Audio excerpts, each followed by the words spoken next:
दर्शन परसै गुरु का, जन्म मरण दुख होवै सिफत खसंदी। नूर अरसों कुरसों चट्टिया तुद डिठे सच्चे पातशाह। जन्म जन्म दे कट्टिया सजन सच्चा पातशाह। सिर साहांद शाहो इस पास बैठिया सोहिया। सबना दा वेसा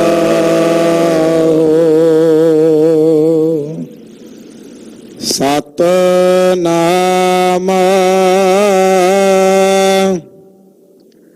श्री वाहिगुरु साहिब जी।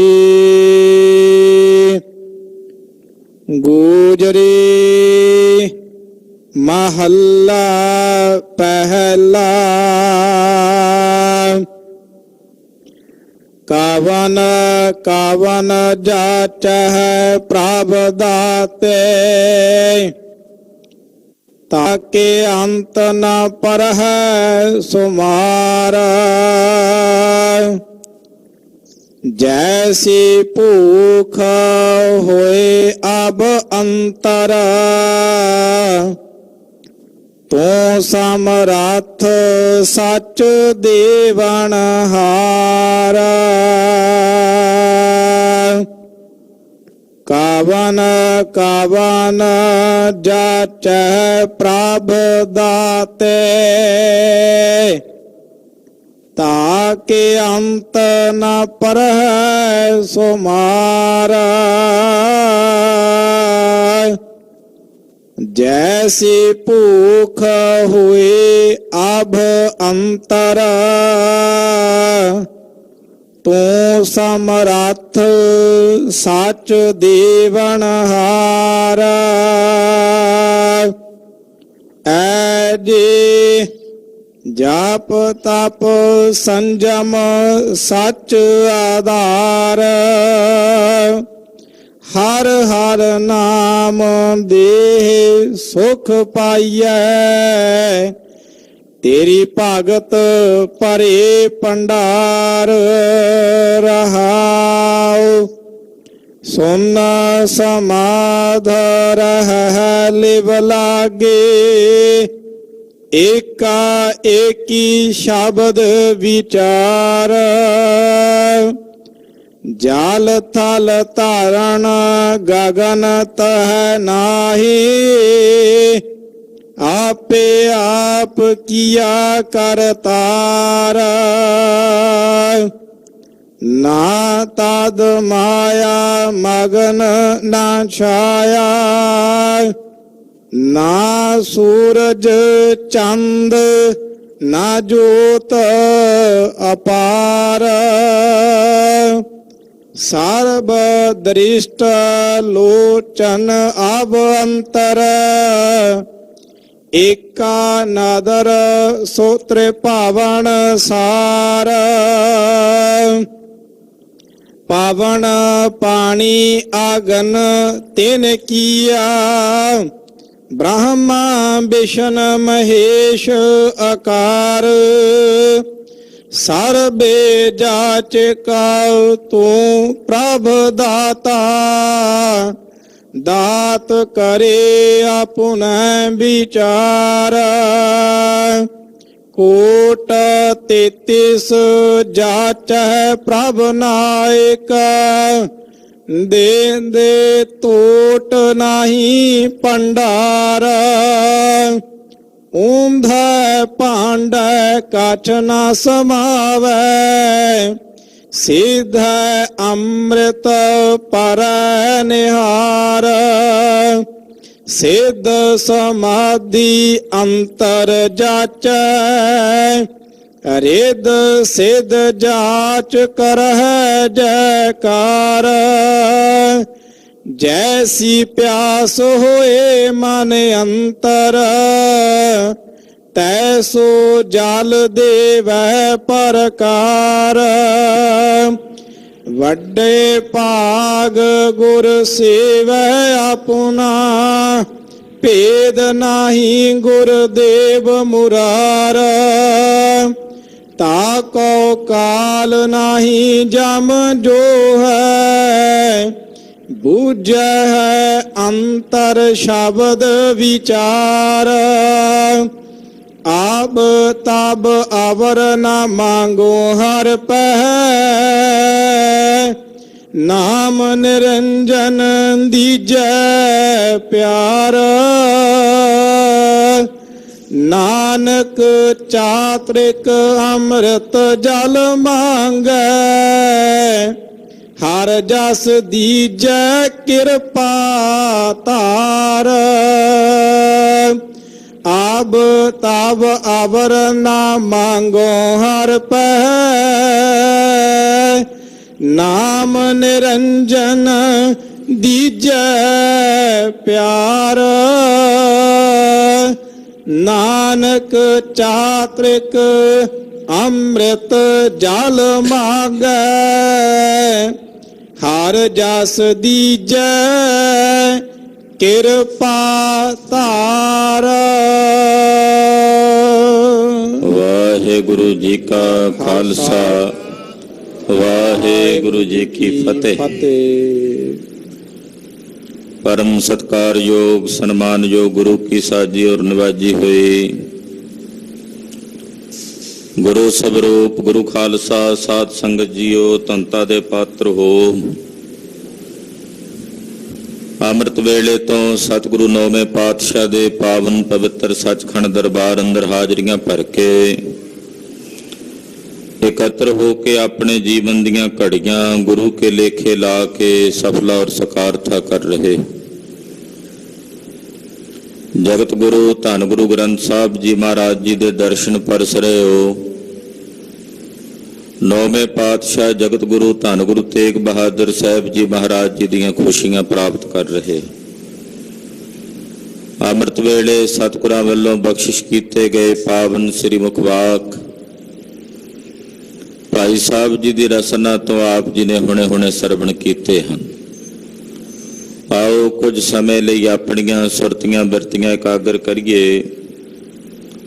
जगत गुरु आदि गुरु धन धन श्री गुरु नानक देव साहब जी महाराज जी दे पवित्र चरण कमलों का ध्यान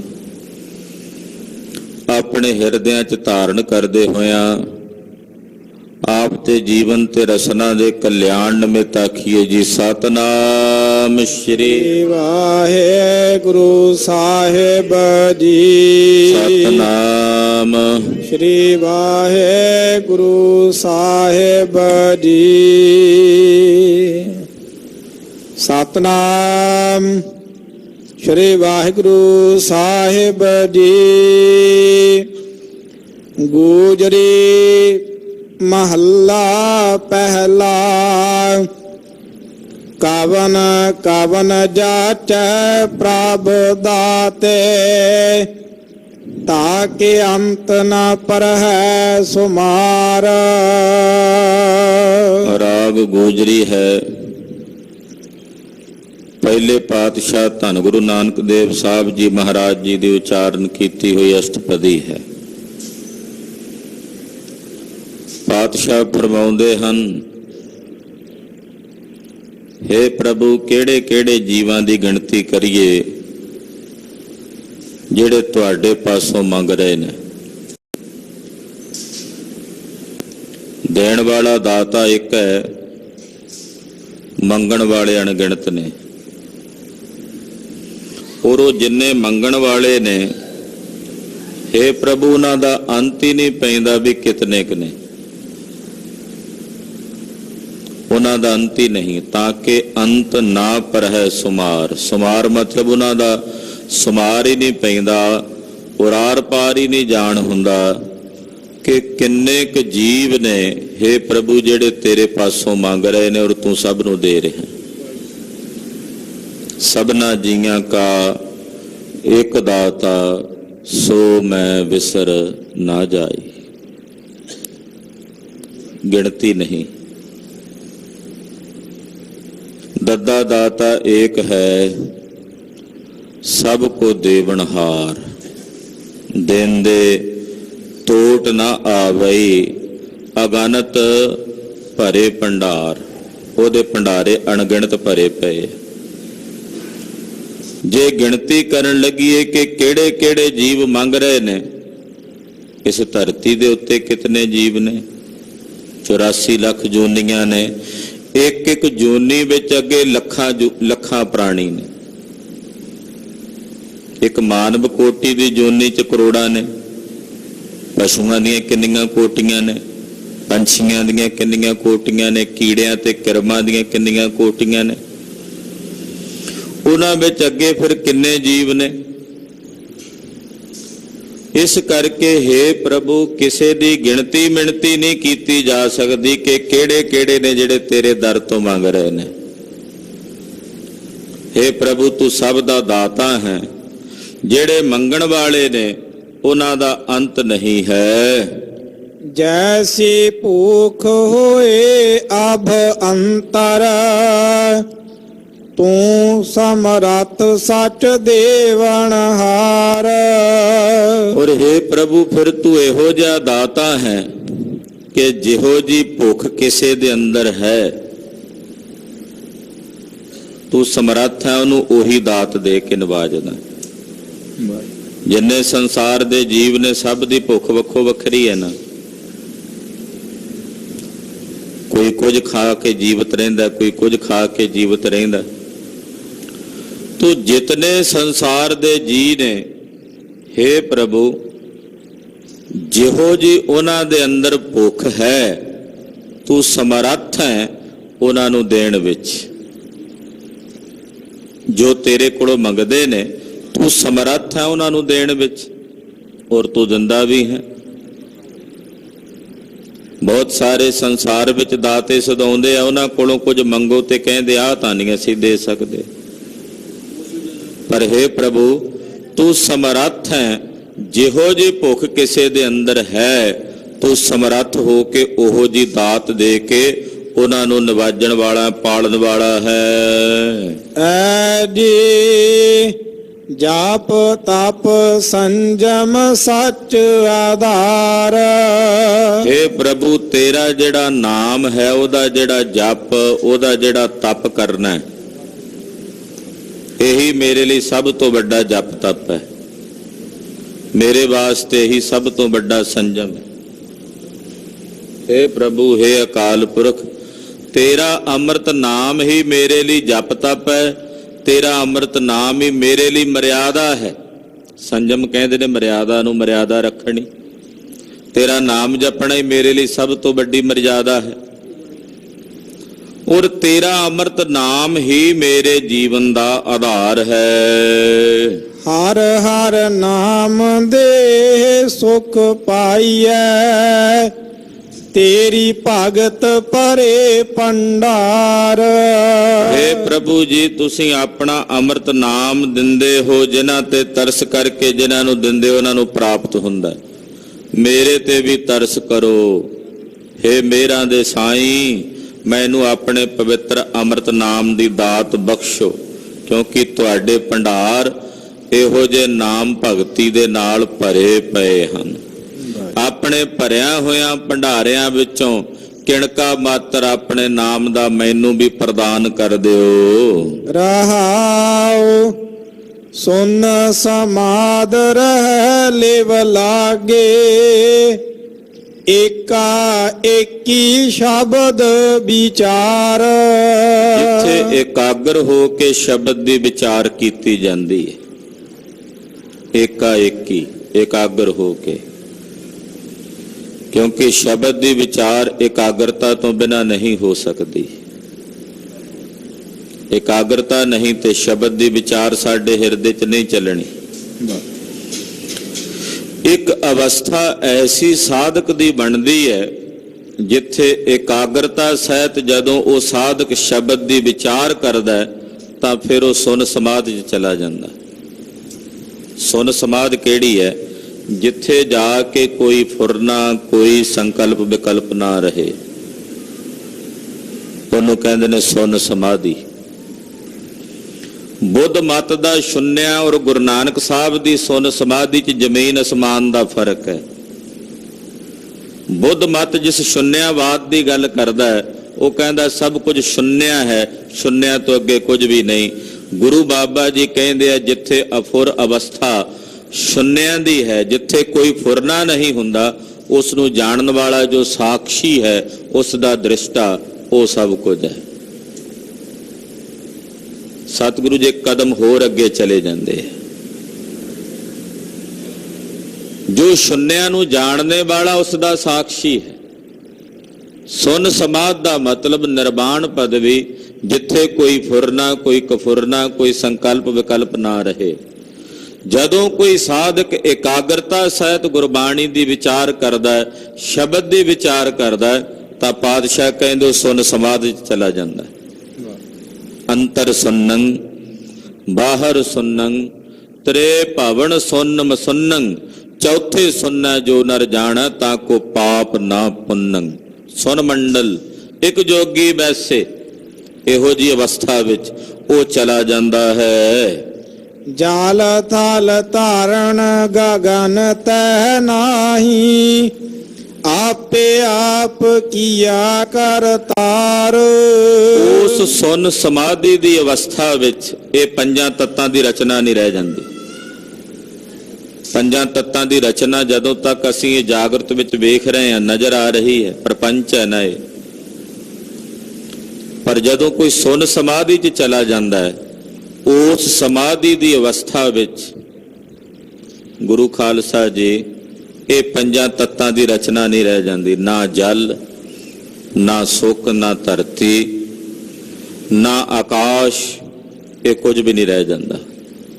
ਉੱਥੇ ਪ੍ਰਪੰਚ ਹੁੰਦਾ ਹੀ ਨਹੀਂ, ਇਹ ਜਗਤ ਹੁੰਦਾ ਹੀ ਨਹੀਂ। ਉੱਥੇ ਕੀ ਹੈ? ਆਪੇ ਆਪ ਕੀਆ ਕਰਤਾਰ। ਉੱਥੇ ਤਾਂ ਆਪਣਾ ਆਪ ਜੋ ਕਰਤਾਰ ਨੇ ਕੀਤਾ ਹੋਇਆ ਉਹੀ ਹੈ, ਉਹੀ ਬਾਕੀ ਬਚਦਾ, ਜਿਸ ਨੂੰ ਸ਼ਾਸਤਰੀ ਭਾਸ਼ਾ ਵਿੱਚ ਕਿਹਾ ਜਾਂਦਾ ਸਾਖਸ਼ੀ, ਚੇਤਨ, ਆਤਮਾ, ਚਿਦਾਭਾਸ, ਏਦਾਂ ਬਹੁਤ ਸਾਰੇ ਨਾਂ ਨੇ। ਚਿਦਾਭਾਸ, ਸਾਖਸ਼ੀ, ਆਤਮਾ, ਜੋਤ, ਉੱਥੇ ਫਿਰ ਉਹ ਹੀ ਬਾਕੀ ਰਹਿ ਜਾਂਦੀ ਹੈ। ਉੱਥੇ ਨਾ ਆਕਾਸ਼ ਹੈ, ਨਾ ਧਰਤੀ ਹੈ, ਨਾ ਜਾਲ ਹੈ, ਨਾ ਸੁੱਖ ਹੈ। ਕੇਵਲ ਤਾਂ ਕੇਵਲ ਆਪਣਾ ਆਪ ਹੀ ਹੈ, ਕਰਤਾਰ ਦਾ, ਪਰਮੇਸ਼ਰ ਦਾ। ਨਾ ਤਦ ਮਾਇਆ ਮਗਨ ਨਾ ਛਾਇਆ, ਨਾ ਸੂਰਜ ਚੰਦ ਨਾ ਜੋਤ ਅਪਾਰ। ਫਿਰ ਇੱਕ ਅਵਸਥਾ ਜਿਹੜੀ ਪਰਮਾਤਮਾ ਦੀ, ਜਦੋਂ ਇਹ ਪ੍ਰਪੰਚ ਨਹੀਂ ਸੀ, ਇਸ ਪ੍ਰਪੰਚ ਦੀ ਰਚਨਾ ਤੋਂ ਪਹਿਲਾਂ, ਆ ਸ੍ਰਿਸ਼ਟੀ ਦੀ ਰਚਨਾ ਤੋਂ ਪਹਿਲਾਂ ਕੀ ਸੀ? ਅਰਬਦ ਨਰਬਦ ਧੁੰਦੂਕਾਰਾ। ਕਹਿੰਦੇ ਉਦੋਂ ਨਾ ਇਹ ਮਾਇਆ ਸੀ, ਨਾ ਇਸ ਮਾਇਆ ਵਿੱਚ ਮਗਨ ਹੋਣ ਦੀ ਬਿਰਤੀ ਸੀ, ਨਾ ਛਾਇਆ ਅਵਿਦਿਆ ਸੀ, ਨਾ ਸੂਰਜ ਸੀ, ਨਾ ਚੰਦਰਮਾ ਸੀ। ਉਦੋਂ ਕੀ ਸੀ? ਕੇਵਲ ਜੋਤੀ ਸਰੂਪ ਪ੍ਰਮਾਤਮਾ ਹੀ ਪ੍ਰਮਾਤਮਾ ਸੀ। ਸ੍ਰਿਸ਼ਟੀ ਦੀ ਰਚਨਾ ਤੋਂ ਪਹਿਲਾਂ, ਪ੍ਰਪੰਚ ਦੀ ਰਚਨਾ ਤੋਂ ਪਹਿਲਾਂ ਕੇਵਲ ਜੋਤੀ ਰੂਪ ਪ੍ਰਮਾਤਮਾ ਹੀ ਸੀ। ਉਸੇ ਨੇ ਜਦੋਂ ਸੰਕਲਪ ਕੀਤਾ ਨਾ, ਇੱਕ ਤੋਂ ਬਹੁ ਰੂਪ ਹੋ ਜਾਵਾਂ, ਫਿਰ ਇਹ ਸੂਰਜ, ਚੰਦਰਮਾ ਸਭ ਕੁਝ ਉਸੇ ਤੋਂ ਪੈਦਾ ਹੋਇਆ। ਪਰ ਜਦੋਂ ਤੱਕ ਉਹ ਅਫੁਰ ਅਵਸਥਾ ਵਿੱਚ ਸੀ, ਸਮਾਧੀ ਦੀ ਅਵਸਥਾ ਵਿੱਚ ਸੀ, ਉਸ ਵਕਤ ਕਹਿੰਦੇ ਨਾ ਮਾਇਆ ਤੇ ਨਾ ਮਾਇਆ ਵਿੱਚ ਮਗਨ ਹੋਣ ਦੀ ਬਿਰਤੀ ਹੈ, ਨਾ ਮਾਇਆ ਦੀ ਅਵਿਦਿਆ ਹੈ, ਨਾ ਸੂਰਜ ਹੈ, ਨਾ ਚੰਦਰਮਾ ਹੈ। ਉਸ ਵਕਤ ਕੇਵਲ ਅਪਾਰ ਪ੍ਰਮਾਤਮਾ ਦੀ ਜੋਤ ਹੀ ਬਿਰਾਜਮਾਨ ਸੀ। ਸਰਬ ਦ੍ਰਿਸ਼ਟ ਲੋਚਨ ਅਬ ਅੰਤਰ, ਏਕਾ ਨਦਰ ਸੋਤਰੇ ਭਾਵਨ ਸਾਰ। ਜੋ ਕੁਝ ਵੀ ਸਾਨੂੰ ਦ੍ਰਿਸ਼ਟੀ ਆ ਰਿਹਾ ਹੈ, ਪ੍ਰਪੰਚ ਸਭ ਕੁਝ ਹੈ ਪ੍ਰਭੂ ਤੇਰੇ ਅੰਦਰ ਹੀ ਹੈ, ਤੇਰੇ ਤੋਂ ਬਾਹਰ ਨਹੀਂ। ਇਹਦੀ ਰਚਨਾ ਕਰਨ ਵਾਲਾ ਤੂੰ ਹੀ ਹੈ। ਜੋ ਵੀ ਇਹ ਦ੍ਰਿਸ਼ਟਾਂ ਨੇਤਰਾਂ ਦੇ ਨਾਲ ਸਾਨੂੰ ਪ੍ਰਪੰਚ ਦਿਸ ਰਿਹਾ, ਜਗਤ ਦਿਸ ਰਿਹਾ, ਹੇ ਪ੍ਰਭੂ ਇਹ ਸਭ ਕੁਝ ਤੇਰੇ ਵਿੱਚ ਹੀ ਹੈ। ਜਿਹੜੇ ਏਕਾ ਨਦਰ ਯਾਨੀ ਕਿ ਜਿਨ੍ਹਾਂ ਦੀ ਬਿਰਤੀ ਵਿੱਚ ਸੁਰਤੀ ਵਿੱਚ ਇੱਕ ਆ ਜਾਂਦਾ ਹੈ, ਉਹਨਾਂ ਨੂੰ ਤਿੰਨਾਂ ਭਵਨਾਂ ਵਿੱਚੋਂ ਸਾਰ ਪ੍ਰਮਾਤਮਾ ਹੀ ਨਜ਼ਰ ਆਉਂਦਾ, ਉਹਦੇ ਤੋਂ ਬਿਨਾਂ ਕੋਈ ਦੂਜਾ ਨਹੀਂ ਦਿਸਦਾ। ਹਾਂਜੀ। ਪਾਵਨ ਪਾਣੀ ਆਗਨ ਤਿਨ ਕੀਆ, ਬ੍ਰਹਮਾ ਵਿਸ਼ਨ ਮਹੇਸ਼ ਆਕਾਰ। ਹੁਣ ਇਹ ਤਾਂ ਦੱਸ ਦਿੱਤਾ ਵੀ ਜਦੋਂ ਇਹ ਪਰਪੰਚ ਨਹੀਂ ਸੀ ਕੀ ਸੀ, ਫਿਰ ਇਹ ਪਰਪੰਚ ਕਿਵੇਂ ਬਣਿਆ?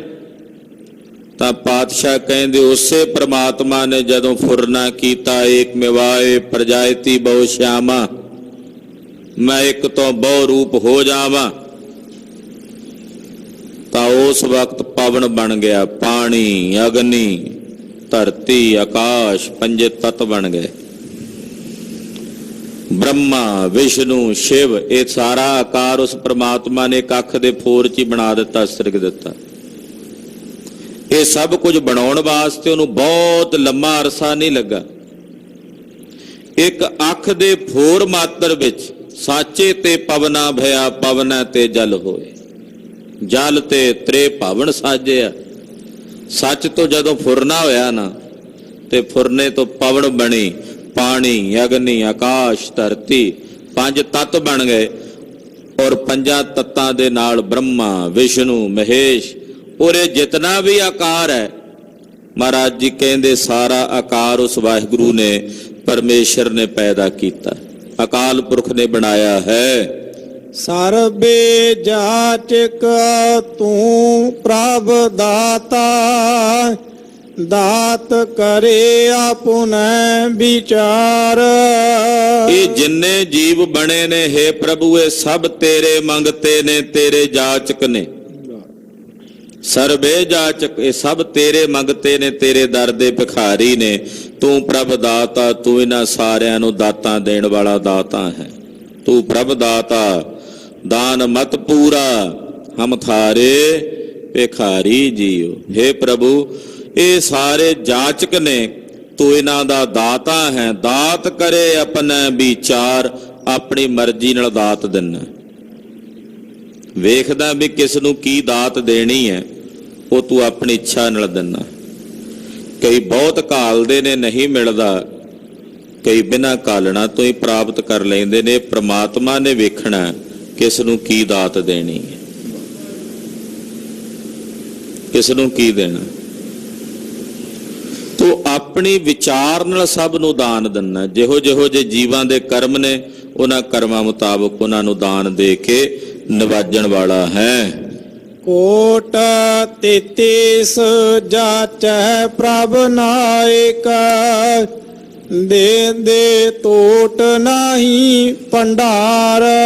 33 ਕਰੋੜ ਦੇਵਤੇ ਵੀ ਹੈ ਪ੍ਰਭੂ ਤੇਰੇ ਪਾਸੋਂ ਮੰਗਦੇ ਨੇ, ਤੂੰ ਨਾ ਸਾਰਿਆਂ ਦਾ ਨਾਇਕ ਹੈ। ਉਹ ਵੀ ਤੇਰੇ ਕੋਲੋਂ ਮੰਗਦੇ ਆ, ਹੈ ਪ੍ਰਭੂ ਤੂੰ ਨਾ ਸਾਰਿਆਂ ਦਾ ਨਾਇਕ ਹੈ।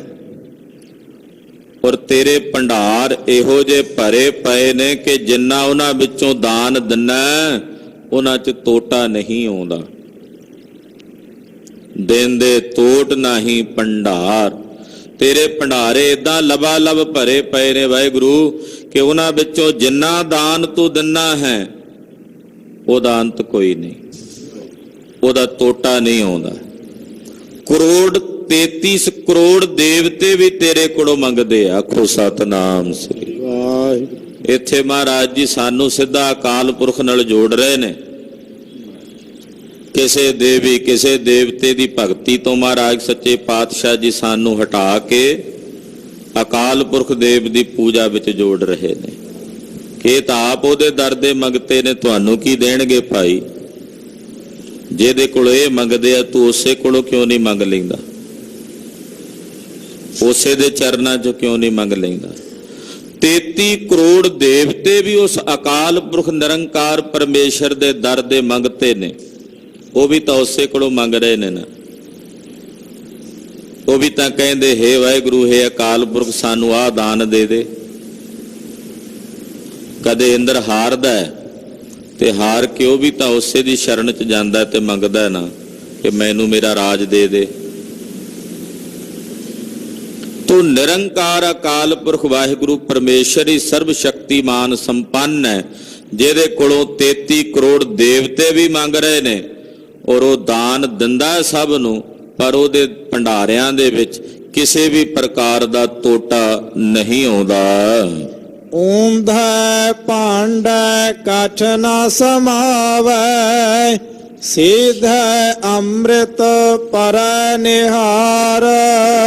ਮੂਧੇ ਭਾਂਡੇ ਵਿੱਚ ਕੁਝ ਨਹੀਂ ਸਮਾਉਂਦਾ। ਭਾਂਡਾ ਮੂਧਾ ਪਿਆ ਹੋਵੇ, ਉੱਤੋਂ ਮੀਂਹ ਵਰਸਣ ਲੱਗ ਪਏ, ਉਹਦੇ 'ਚ ਕੀ ਭਰੇਗਾ? ਜਿੰਨਾ ਚਿਰ ਮਰਜ਼ੀ ਮੀਂਹ ਵਰਸੀ ਜਾਏ। ਜਦੋਂ ਭਾਂਡਾ ਸਿੱਧਾ ਹੁੰਦਾ ਫਿਰ ਉਹਦੇ 'ਚ ਅੰਮ੍ਰਿਤ ਪੈਂਦਾ। ਪਰਮਾਤਮਾ ਦੀਆਂ ਦਾਤਾਂ ਦਾ ਮੀਂਹ ਵਰਸ ਰਿਹਾ, ਭਾਂਡੇ ਸਾਡੇ ਮੂਧੇ ਨੇ, ਅਸੀਂ ਦੋਸ਼ ਪ੍ਰਮਾਤਮਾ ਵਿੱਚ ਕੱਢਦੇ ਹਾਂ। ਸਤਿਗੁਰੂ ਜੀ ਦੱਸਣਾ ਚਾਹੁੰਦੇ ਆ ਕਿ ਮਤ ਕਿਸੇ ਦੇ ਮਨ 'ਚ ਭਰਮ ਹੋਵੇ ਕਿ ਪ੍ਰਮਾਤਮਾ ਕੁਝ ਕੁ ਲੋਕਾਂ ਨੂੰ ਹੀ ਦਾਨ ਦਿੰਦਾ, ਉਹਦਾ ਦਾਨ ਦਾ ਮੀਂਹ ਤਾਂ ਵਰਸ ਰਿਹਾ, ਪਰ ਭਾਂਡੇ ਅਸੀਂ ਮੂਧੇ ਮਾਰ ਕੇ ਬੈਠੇ ਹੋਏ ਹਾਂ। ਹੁਣ ਜਦੋਂ ਤੱਕ ਭਾਂਡਾ ਮੂਧਾ ਯਾਨੀ ਕਿ ਅਧਿਕਾਰੀ ਨਹੀਂ ਹਾਂ ਕਿਸੇ ਵਸਤੂ ਦੇ, ਉਦੋਂ ਤੱਕ ਉਹ ਮਿਲੇਗੀ ਕਿਵੇਂ? ਪਾਤਰ ਤਾਂ ਬਣਨਾ ਪਵੇਗਾ ਨਾ, ਤੇ ਜੇ ਪਾਤਰ ਹੀ ਨਹੀਂ ਬਣੇ, ਅਧਿਕਾਰੀ ਨਹੀਂ ਬਣੇ, ਤਾਂ ਕਿਵੇਂ ਮਿਲੇਗੀ ਉਹਦੀ ਦਾਤ? ਇਸ ਕਰਕੇ ਪਾਤਸ਼ਾਹ ਕਹਿੰਦੇ ਮੂਧੇ ਭਾਂਡੇ 'ਚ ਕੁਝ ਨਹੀਂ ਸਮਾਉਂਦਾ, ਭਾਂਡਾ ਸਿੱਧਾ ਹੋਵੇ ਤੇ ਉਹਦੇ ਵਿੱਚ ਸਿੱਧਾ ਅੰਮ੍ਰਿਤ ਪੈਂਦਾ ਹੈ। ਇਸੇ ਤਰ੍ਹਾਂ ਸਤਿਗੁਰਾਂ ਦੀ ਬਾਣੀ ਦਾ ਇਹ ਅੰਮ੍ਰਿਤ ਮੀਂਹ ਵਰਸ ਰਿਹਾ ਹੈ। ਅਸੀਂ ਗੁਰਬਾਣੀ ਸੁਣਦੇ ਹਾਂ, ਪੜ੍ਹਦੇ ਹਾਂ, ਵਿਚਾਰਦੇ ਹਾਂ, ਗਾਉਂਦੇ ਹਾਂ, ਪਰ ਜੇ ਅਸੀਂ ਆਪਣੇ ਅੰਤਸ਼ਕਰਨ ਦੇ ਭਾਂਡੇ ਮੂਧੇ ਮਾਰੇ ਹੋਏ ਨੇ, ਤਾਂ ਬਾਣੀ ਦਾ ਇਹ ਅੰਮ੍ਰਿਤ ਉਹਦੇ ਵਿੱਚ ਟਿਕੇਗਾ ਕਿਵੇਂ? ਤਦੇ ਤੇ ਟਿਕਦਾ ਨਹੀਂ ਨਾ ਹੈ।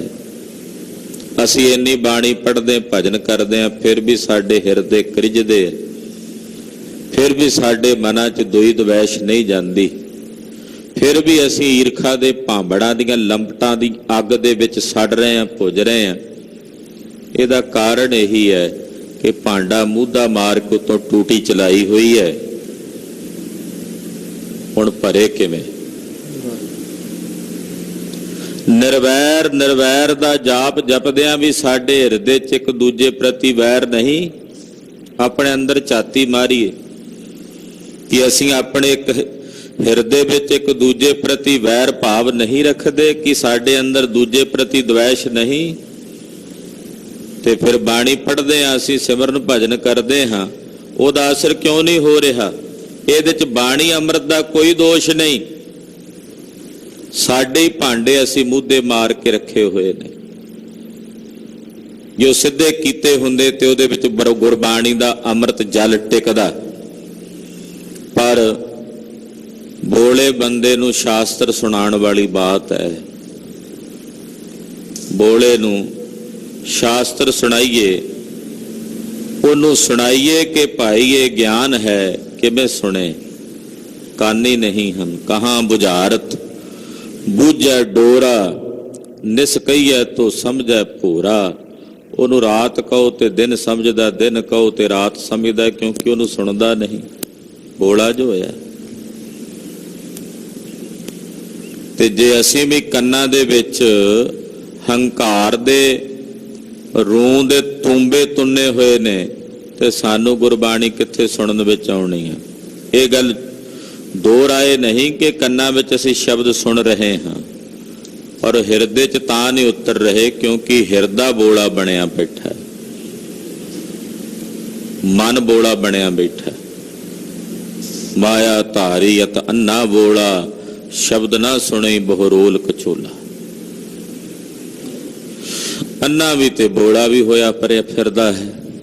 ਇਸ ਕਰਕੇ ਪਾਤਸ਼ਾਹ ਕਹਿੰਦੇ ਮੂਧੇ ਭਾਂਡੇ 'ਚ ਕੁਝ ਨਹੀਂ ਸਮਾਉਣਾ, ਜੇ ਸਿੱਧਾ ਹੋਵੇਗਾ ਤਾਂ ਉਹਦੇ ਵਿੱਚ ਅੰਮ੍ਰਿਤ ਵਰਸੇਗਾ। ਸਿੱਧ ਸਮਾਧੀ ਅੰਤਰ ਜਾਚੈ, ਰਿੱਧ ਸਿੱਧ ਜਾਚ ਕਰੈ ਜੈਕਾਰ। ਬੜੇ ਬੜੇ ਸਿੱਧ ਪੁਰਸ਼ ਨੇ ਜਿਹੜੇ ਸਮਾਧੀ ਵਿੱਚ ਮੰਗਦੇ ਨੇ, ਸਮਾਧੀ ਦੇ ਵਿੱਚ ਮੰਗਦੇ ਨੇ ਕਿ ਸਾਨੂੰ ਰਿੱਧੀਆਂ ਸਿੱਧੀਆਂ ਚਾਹੀਦੀਆਂ ਨੇ। ਔਰ ਉਹ ਰਿੱਧੀਆਂ ਸਿੱਧੀਆਂ ਪ੍ਰਾਪਤ ਕਰਕੇ ਉਸ ਦੀ ਜੈ ਜੈਕਾਰ ਕਰਦੇ ਨੇ। ਸਿੱਧ ਸਮਾਧੀ ਅੰਦਰ ਮੰਗ ਰਹੇ ਨੇ, ਰਿੱਧੀਆਂ ਸਿੱਧੀਆਂ ਮੰਗ ਰਹੇ ਨੇ, ਔਰ ਮੰਗ ਕੇ ਫਿਰ ਉਸ ਪਰਮਾਤਮਾ ਦੀ ਜੈ ਜੈਕਾਰ ਕਰਦੇ ਹਨ। ਜੈਸੀ ਪਿਆਸ ਹੋਏ ਮਨ ਅੰਤਰ, ਤੈਸੋ ਜਲ ਦੇਵਹਿ ਪਰਕਾਰ। ਜਿਹੋ ਜੀ ਪਿਆਸ ਕਿਸੇ ਦੇ ਅੰਦਰ ਹੈ, ਪ੍ਰਮਾਤਮਾ ਉਦਾਂ ਦਾ ਹੀ ਜਲ ਉਹਨੂੰ ਦਿੰਦਾ। ਤੈਸਾ ਹੀ ਜਲ ਪਰਮੇਸ਼ਰ ਉਹਨਾਂ ਨੂੰ ਦੇ ਕੇ ਨਿਵਾਜਦਾ, ਜਿਹੋ ਜੀ ਕਿਸੇ ਅੰਦਰ ਪਿਆਸ ਹੈ। ਹੁਣ ਅਸੀਂ ਵੇਖਣਾ ਕਿ ਸਾਡੇ ਅੰਦਰ ਪਿਆਸ ਕਾਹਦੀ ਹੈ। ਦਵੈਸ਼ ਦੀ ਪਿਆਸ ਹੈ ਤਾਂ ਉਦਾਂ ਦਾ ਜਲ ਮਿਲਣਾ, ਪ੍ਰੇਮ ਭਾਵ ਦੀ ਪਿਆਸ ਹੈ ਤਾਂ ਉਦਾਂ ਦਾ ਜਲ ਮਿਲਣਾ, ਰਾਗ ਦੀ ਬਿਰਤੀ ਹੈ ਤਾਂ ਉਦਾਂ ਦਾ ਜਲ ਪ੍ਰਾਪਤ ਹੋ ਜਾਣਾ। ਜਿਹੋ ਜੀ ਪਿਆਸ ਅਸੀਂ ਆਪਣੇ ਹਿਰਦੇ 'ਚ ਰੱਖੀ ਬੈਠੇ ਆ, ਪਰਮਾਤਮਾ ਸਮਰੱਥ ਹੈ ਉਦਾਂ ਦਾ ਹੀ ਪਾਣੀ ਦੇ ਦਿੰਦਾ, ਉਦਾਂ ਦਾ ਹੀ ਜਲ ਦੇ ਦਿੰਦਾ। ਤੈਸੋ ਜਲ, ਜਿਹੋ ਜੇ ਪਾਣੀ ਦੀ ਕਿਸੇ ਅੰਦਰ ਪਿਆਸ। ਜਿਹੋ ਜੇ ਪਾਣੀ ਦਾ ਮਤਲਬ ਹੁੰਦਾ ਜੈਸੀ ਕਾਮਨਾ, ਜੈਸੀ ਕਿਸੇ ਦੀ ਮਨਸ਼ਾ ਹੈ, ਉਹਦੀ ਵੈਸੀ ਦਸ਼ਾ ਪ੍ਰਮਾਤਮਾ ਬਣਾ ਦਿੰਦਾ। ਜਿਹੋ ਜੀ ਕਿਸੇ ਦੀ ਮਨਸਾ, ਉਹਦੀ ਦਸ਼ਾ ਪਰਮੇਸ਼ਰ ਨੇ ਉਦਾਂ ਦੀ ਬਣਾ ਦੇਣੀ। ਇਸ ਕਰਕੇ ਮਨਸਾ ਸ਼ੁਭ ਰੱਖਣੀ ਚਾਹੀਦੀ ਹੈ, ਮਨਸਾ ਮਾੜੀ ਨਹੀਂ ਹੋਣੀ ਚਾਹੀਦੀ, ਕਿਉਂਕਿ ਨਿਰੰਕਾਰ ਨੇ ਤਾਂ ਜਿਹੋ ਜੀ ਕਿਸੇ ਜੀਵ ਦੀ ਮਨਸਾ ਹੈ ਉਦਾਂ ਦੀ ਉਹਦੀ ਦਸ਼ਾ ਕਰ ਦੇਣੀ ਹੈ, ਬਣਾ ਦੇਣੀ ਹੈ। ਵੱਡੇ ਭਾਗ ਗੁਰ ਸੇਵਹਿ ਆਪਣਾ, ਭੇਦ ਨਾਹੀ ਗੁਰਦੇਵ ਮੁਰਾਰ। ਵੱਡਿਆਂ ਭਾਗਾਂ ਕਰਕੇ ਆਪਣੇ ਗੁਰੂ ਦੀ ਸੇਵਾ ਕਰੀਦੀ ਹੈ, ਬਿਨਾਂ ਭਾਗਾਂ ਤੋਂ ਗੁਰੂ ਦੀ ਸੇਵਾ ਪ੍ਰਾਪਤ ਨਹੀਂ ਹੁੰਦੀ। ਗੁਰ ਪੂਰਾ ਭੇਟਿਓ ਵਡ ਭਾਗੀ। ਜਦੋਂ ਤੱਕ ਭਾਗ ਵੱਡੇ ਨਾ ਹੋਣ ਉਦੋਂ ਤੱਕ ਗੁਰੂ ਦੀ ਸੇਵਾ ਪ੍ਰਾਪਤ ਨਹੀਂ ਹੁੰਦੀ। ਵੱਡਿਆਂ ਭਾਗਾਂ ਕਰਕੇ ਗੁਰੂ ਸੇਵੀਦਾ ਹੈ। ਔਰੇ ਜਾਣ ਲਓ ਭੇਦ ਨਹੀਂ ਗੁਰਦੇਵ ਮੁਰਾਰ। ਰੱਬ ਵਿੱਚ ਤੇ ਗੁਰੂ 'ਚ ਕੋਈ ਭੇਦ ਨਹੀਂ ਹੈ। ਮਹਾਮੂਰਖ ਲੋਕ ਨੇ ਉਹ ਜਿਹੜੇ ਗੁਰੂ ਤੇ ਪਰਮੇਸ਼ਰ 'ਚ ਭੇਦ ਤੇ ਫਰਕ ਸਮਝਣ। ਪਰਮੇਸ਼ਰ ਹੀ ਗੁਰਦੇਵ ਹੈ, ਗੁਰਦੇਵ ਹੀ ਪਰਮੇਸ਼ਰ ਹੈ। ਦੋਨਾਂ ਵਿੱਚ ਭੇਦ ਨਹੀਂ ਹੈ, ਦੋਨਾਂ ਵਿੱਚ ਫਰਕ ਨਹੀਂ ਹੈ, ਕਿਉਂਕਿ ਗੁਰੂ ਨੇ ਤਾਂ ਪਰਮੇਸ਼ਰ ਦੇ ਘਰ ਦਾ ਰਾਹ ਦੱਸਣਾ। ਗੁਰੂ ਨੇ ਤਾਂ ਹੀ ਪਰਮੇਸ਼ਰ ਦੇ ਘਰ ਦਾ ਮਾਰਗਦਰਸ਼ਨ ਕਰਾਉਣਾ। ਤੇ ਗੁਰੂ ਆਪ ਹੀ ਪਰਮੇਸ਼ਰ ਰੂਪ ਹੋ ਕੇ, ਗੁਰੂ ਰੂਪ ਹੋ ਕੇ ਸੰਸਾਰ ਵਿੱਚ ਵਿਚਰਦਾ। ਤੋ ਗੁਰੂ ਵਿੱਚ ਤੇ ਪਰਮੇਸ਼ਰ 'ਚ ਕੋਈ ਭੇਦ ਨਹੀਂ ਹੈ। ਇਹ ਗੱਲ ਆਪਣੇ ਹਿਰਦੇ 'ਚ ਪੱਕੇ ਤੌਰ ਤੇ ਜਾਣ ਲਓ। ਗੁਰੂ ਨਾਨਕ ਸਾਹਿਬ ਕਹਿੰਦੇ ਭੇਦ ਨਹੀਂ ਗੁਰਦੇਵ ਮੁਰਾਰ। ਭੱਟ ਸਾਹਿਬਾਨ ਤਦੇ ਕਹਿੰਦੇ ਐ ਭਨ ਮਥਰਾ ਕਛ ਭੇਦ ਨਹੀਂ, ਗੁਰ ਅਰਜਨ ਪ੍ਰਤੱਖ ਹਰ। ਕਹਿੰਦੇ ਗੁਰੂ ਅਰਜਨ ਸਾਹਿਬ ਤੇ ਪ੍ਰਤੱਖ ਹਰੀ ਪਰਮੇਸ਼ਰ 'ਚ ਕੋਈ ਭੇਦ ਨਹੀਂ। ਗੁਰੂ ਅਰਜਨ ਸਾਹਿਬ ਇਸ ਧਰਤੀ ਤੇ ਪ੍ਰਤੱਖ ਹਰੀ ਅਕਾਲ ਪੁਰਖ ਦਾ ਜ਼ਾਹਰ ਸਰੂਪ ਹਨ। ਗੁਰੂ ਤੇ ਪਰਮੇਸ਼ਰ 'ਚ ਭੇਦ ਨਹੀਂ। ਭੇਦਵਾਦੀ ਬਿਰਤੀ ਵਾਲੇ ਲੋਕਾਂ ਨੇ ਪਰਮੇਸ਼ਰ ਦੇ ਗੁਰੂ ਵਿੱਚ ਭੇਦ ਜਾਣਿਆ। ਉਹਨਾਂ ਤਾਂ 10 ਮੂਰਤਾਂ ਵਿੱਚ ਵੀ ਭੇਦ ਜਾਣਿਆ ਕਿ ਗੁਰੂ ਨਾਨਕ ਸਾਹਿਬ ਹੋਰ ਨੇ ਤੇ ਗੁਰੂ ਗੋਬਿੰਦ ਸਿੰਘ ਸਾਹਿਬ ਹੋਰ ਨੇ। ਉਹ ਤਾਂ 10 ਗੁਰੂ ਸਾਹਿਬਾਨਾਂ ਵਿੱਚ ਵੀ ਭੇਦ ਸਮਝੀ ਜਾਂਦੇ ਆ ਭੇਦਵਾਦੀ ਬਿਰਤੀ ਵਾਲੇ ਲੋਕ।